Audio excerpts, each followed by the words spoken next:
And we're back, IGN Live from Gamescom in Germany, and it is time to check in with Dragon Age Inquisition, one of this fall's most anticipated games. Cameron is here to tell us all about it. What are you guys showing off here for Gamescom? We brought a new demo to Gamescom just for everyone here in Germany, and what we're showing here is the war table that you have as the leader of the Inquisition. And on this war table, you've got over 300 different missions to send your agents and soldiers and scouts out on. And that could be to repair bridges in the area that you've been exploring to get access to new parts. We're also showing how you can customize your Inquisition by getting new perks for the Inquisition, which has gameplay benefits. And then what we'll do here is we'll jump into Ferelden, and you can see we're going to start an operation to send our scouts into a new area of the world that we might want to go and explore called the Fallow Mire. And the reason why we're doing that is some of our Inquisition soldiers have been captured by some barbarians, and we might want to go in there and rescue them. But along the way, you know, it's an open world game, so you can explore a whole bunch of different parts of the world. And so this is it. This is your Inquisitor that we have today. This is a human female warrior Inquisitor, but of course you could be any of the different 4 races, 3 classes, and customize how you look as well. He wants them to fight you. So this is Scout Harding. She's the lead scout for the Inquisition.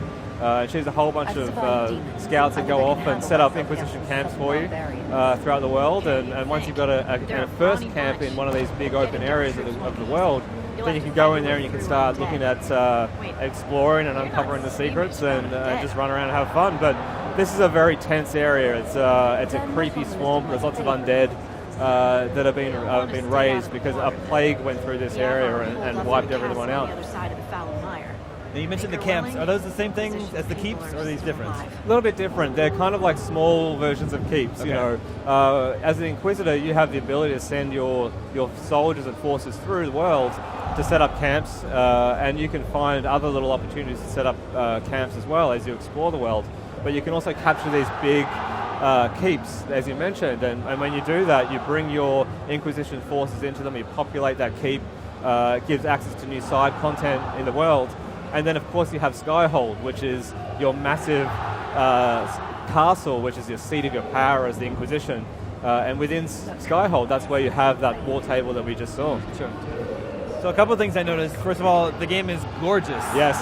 Right? And also, we have a ridiculously giant sword. Yeah, that's right. Yeah. It's like Final Fantasy level ridiculous. Maybe not quite that much, but yeah, it's a pretty big sword. We wanted the combat in Dragon Age Inquisition to really feel weighty and have a lot of impact. We've slowed it down quite a lot because we want that sort of visceral punch when you swing, and you can see there, you know, how much weight is going behind that two-handed sword. Yeah. But that's just a warrior. I mean, a warrior could be using a shield and a sword or a mace, or we did have one version of this demo where the Inquisitor was using this massive warhammer, you know, doing this big sort of stomps, and that was very interesting when you pound an undead corpse into the ground repeatedly. It's very cool. Our sword was also on fire. Also on fire, yeah, absolutely. So you can enchant your weapons and armor through the game. So we've got a fire rune on this sword here, so it's a big flaming sword when you pull it out in combat. But there's things like frost runes and lightning runes, there's vampiric runes as well. There's a whole variety of ways that you can enchant the weapons and armor that you either find or craft in the world. Are these enemies we're fighting, are these the plague victims? These are the plague victims, that's right, yeah. So what you'll find as you explore this environment is that this plague came through, wiped everyone out. They tried to burn a lot of the bodies, but the plague was too deadly, and it just killed everyone before they could burn all the corpses. And then someone or something is causing these things to raise from death. And really, this area, anytime you start to walk in the water and disturb the water, more corpses, more undead start to spawn around you. And these pillars here that we're seeing now, we can use our mage, Solus here, to light a Veilfire beacon. And by doing that, we draw some demons back up onto solid ground, and they bring some of the undead with them. So it's a great way to think about how you can avoid some of the corpses in the water and pull them up onto solid ground. So this is one of the terror demons that we have. It's this crazy, nasty-looking demon, and it's come from the Fade. So, of course, that big rift in the sky that you may have seen from E3 and other trailers, that's causing a lot of these spirits and demons to come into the world. So here we've got the Inquisitor lighting a torch from that Veilfire, and that's going to allow us to uncover various hidden runes throughout the world. And in this case, it starts a chain of content, chain of stories to uncover the truth behind this undead and the plague. So, yeah, there's lots of different secrets in the world to find, just like that.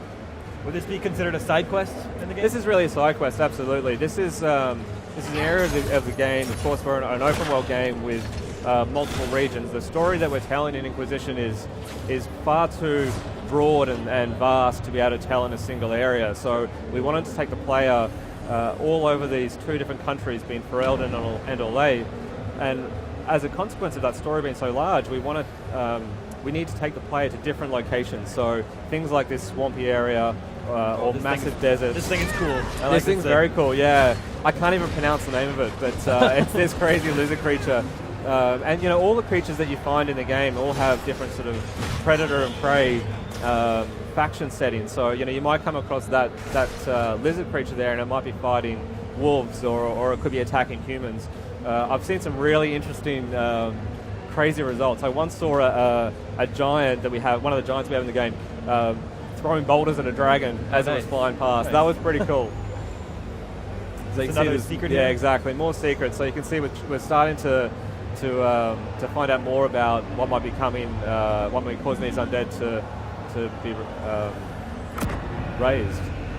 So we've also got Solus, as I mentioned, the mage in the party. We've got Blackwall, who's a Grey Warden, and we have Cole. And Cole is a character originally from one of our novels, Dragon Age novels, and he's a very weird person. Yeah. So he's very creepy. But he's a rogue, so he's using two daggers. Rogues can also be using ranged weapons or a variety of melee weapons too. And Solus, of course, is using his magical staff, and he's got some really crazy and cool spells to use. So you can switch between members of your party at any time? Absolutely, yeah. So you know, now we're using Cole to run around, but you can stay fixed on the Inquisitor if you want to do that, or you can essentially take control directly of any of the companions that you decide to bring along. We've got 9 different companions in Inquisition, and you can bring those into your party and adventure with them any time.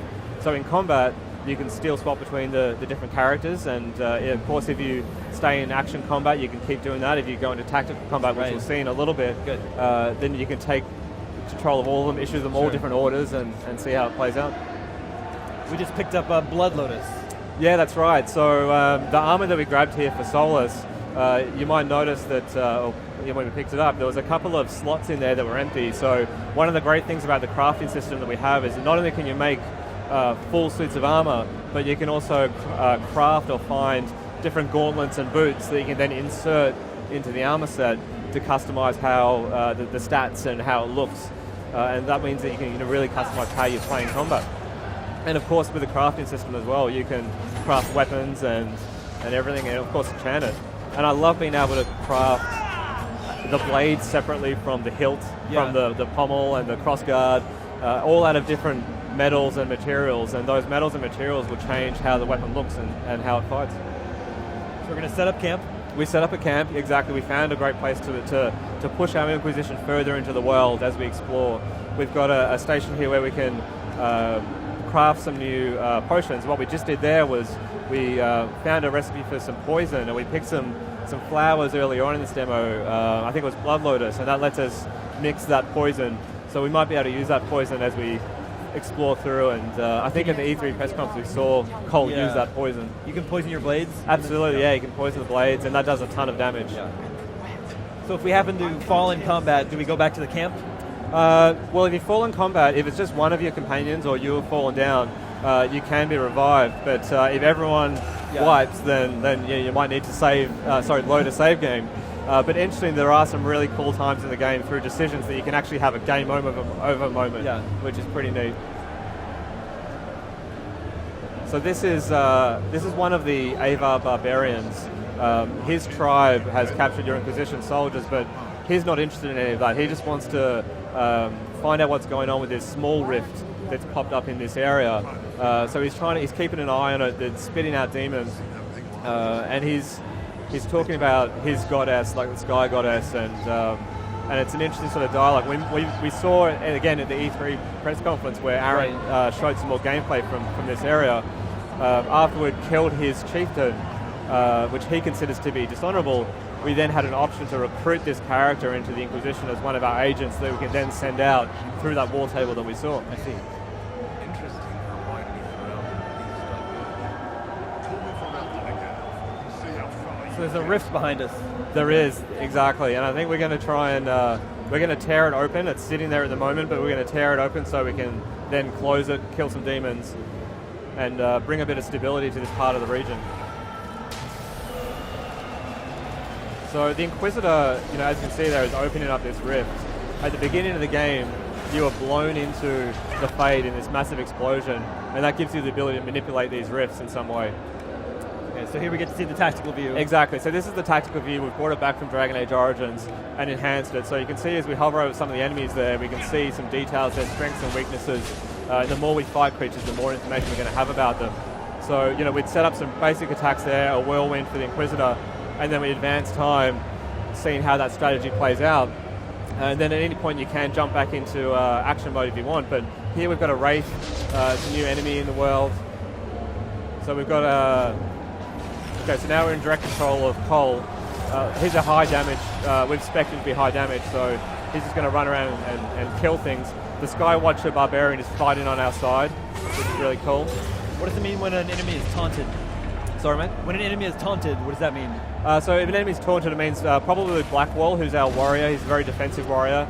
He's using his Warhorn ability to draw the aggro of all these creatures, keep their attention while Cole, Solus, and the Inquisitor deal a lot of damage. There's a Rage Demon, maybe familiar from the previous two Dragon Age. Now this is a really cool ability.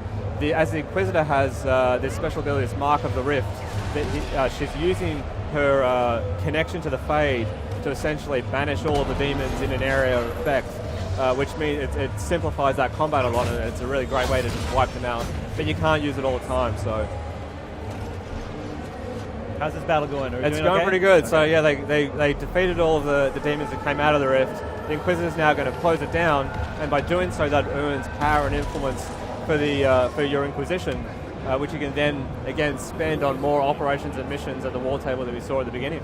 And some loot there, that Spirit Essence you can convert into enchanting weapons, which is great. And that's pretty much what we've got to show you today. I am going to get lost in this game. Yes, when it comes it down. is massive. So much to do. Absolutely huge. It's actually also part of the new EA Access plan that was just announced, right? That's right, that's right. Yep. So that means if you subscribe to EA Access, you get early access to the game. Yeah, you'll get early 5 days access early, to a part of the game, which we'll talk about at a later point. But then you can start playing the game, and then your save file will carry over. Absolutely, full game that's launches. right. Yeah, Yep. That's very cool.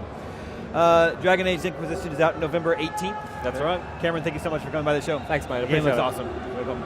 Stay tuned. Lots more to come from IGN Live at Gamescom, presented by Dead Island 2 right after these messages.